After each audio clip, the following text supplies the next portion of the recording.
Pembagian hadis ditinjau dari aspek kuantitas rawi dan skema sanad hadis. Dari segi kuantitas rawi, hadis terbagi menjadi 3 bagian. Yang pertama, hadis mutawatir. Yang kedua, hadis ahad. Yang ketiga, hadis masyhur. Pengertian hadis mutawatir. Hadis mutawatir secara etimologi berasal dari kata al-mutawatir, adalah sebagai isim fa'il dari kata al-tawatur, berarti al-tababu, artinya beruntun atau berturut-turut. Adapun secara terminologi, ahli hadis mendefinisikan bahwa hadis al-mutawatir ialah hadis yang diriwayatkan oleh sejumlah perawi yang tidak mungkin sepakat berdusta dalam periwayatannya, walaupun tidak sengaja secara bersambungan dari awal hingga akhir sanadnya, serta didasarkan pada penglihatan atau pendengaran atau seumpamanya. Para ahli ushul fikih membagi hadis mutawatir menjadi 2 bagian. Yang pertama, mutawatir lafzi, yang kedua, mutawatir maknawi. Pengertian mutawatir lafzi dan mutawatir maknawi. Hadis mutawatir al-lafzi adalah hadis yang diriwayatkan oleh sejumlah perawi banyak dan para perawi tidak berbeda pendapat mengenai lafadznya seperti hadis.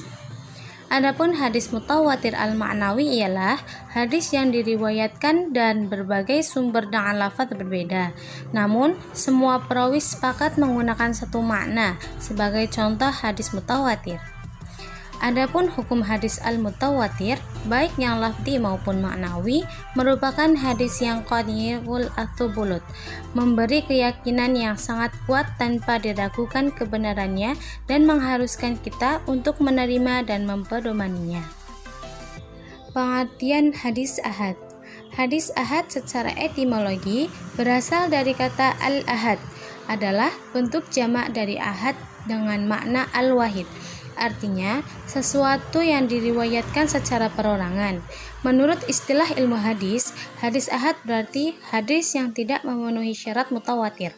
Dengan demikian, hadis ahad secara istilah adalah hadis yang tidak memenuhi persyaratan sebagaimana yang terdapat pada hadis mutawatir, yaitu mencakup hadis yang diriwayatkan oleh seorang perawi pada satu tobaqat atau pada semua tobaqat, dan diriwayatkan oleh 2 perawi atau lebih, tetapi tidak mencapai jumlah perawi tingkat mutawatir. Pengertian hadis masyhur. Hadis masyhur adalah hadis yang diriwayatkan oleh lebih dari 2 sanad atau diriwayatkan dari sahabat oleh sejumlah perawi yang tidak mencapai derajat mutawatir, kecuali derajat mutawatir tersebut hanya pada tobaqat sesudah sahabat dan seterusnya. Sedangkan Ibnu Hajar mendefinisikan hadis masyhur ialah hadis yang mempunyai lebih dari 2 sanad, tetapi tidak mencapai batas jumlah sanad hadis mutawatir. Hukum hadis masyhur adalah wajib diamalkan, khususnya yang berkualitas sahih dan hasan, namun tidak menyebabkan kafir orang yang menolaknya. Pada penjelasan ini, ada beberapa kitab al-masyhur yang disebutkan, seperti kitab Al-Maqasid Al-Hasanat dan kitab Kasyif Al-Kasyawa. Pengertian hadis aziz. Hadis aziz ialah hadis yang diriwayatkan oleh sedikitnya 2 perawi dalam semua sanadnya. Maka perawinya tidak boleh kurang dari 2 orang pada setiap tingkatan sanadnya, namun boleh lebih dari 2 orang. Dengan syarat bahwa pada salah satu tingkatan sanadnya harus ada yang perawinya terdiri atas 2 orang. Hadis aziz juga ada yang berkualitas sahih atau hasan atau dhaif. Apakah ia tergolong al-qabul, diterima, atau ar-rad, ditolak? Hukum dari hadis ini sendiri adalah wajib diamalkan apabila memenuhi syarat al-qabul. Pengertian hadis gharib. Hadis gharib menurut bahasa berasal dari kata gharib adalah sifat musyahabat yang berarti al-munfarid atau al-ba'idan aqaribihi, yaitu yang menyendiri atau jauh dari kerabatnya. Sedangkan gharib secara istilah adalah hadis yang menyendiri seorang perawi dalam periwayatannya. Hadis al-gharib yang diriwayatkan oleh salah satu perawi saja pada setiap tabaqat, tingkat sanad, atau pada sebagian tabaqatnya. Sedangkan seorang perawi yang terdapat pada awal sanad yang bukan sahabat disebut gharib nisbi.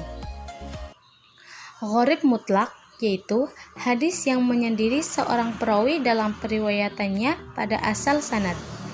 Gharib nisbi yaitu hadis yang gharib di pertengahan sanadnya. Hadis ini adalah hadis yang diriwayatkan oleh lebih dari satu perawi pada saat sanad. Pada pembahasan yang terakhir ini ada skema sanad hadis. Skema sanad hadis terbagi menjadi dua, yaitu berdasarkan sanadnya dan berdasarkan perawinya. Berdasarkan perawinya ada Nabi Muhammad SAW, Abi Hurairah, Abi Salih, Ibnu Hashim, Sufyan, Ibnu Muhadi, Abdullah bin Muhammad. Berdasarkan perawinya ada Imam Al-Bukhari, Abdullah bin Muhammad, Ibnu Muhadi, Sufyan, Ibnu Hashim, Abi Salih, dan Abu Hurairah. Sorry, it's DJ.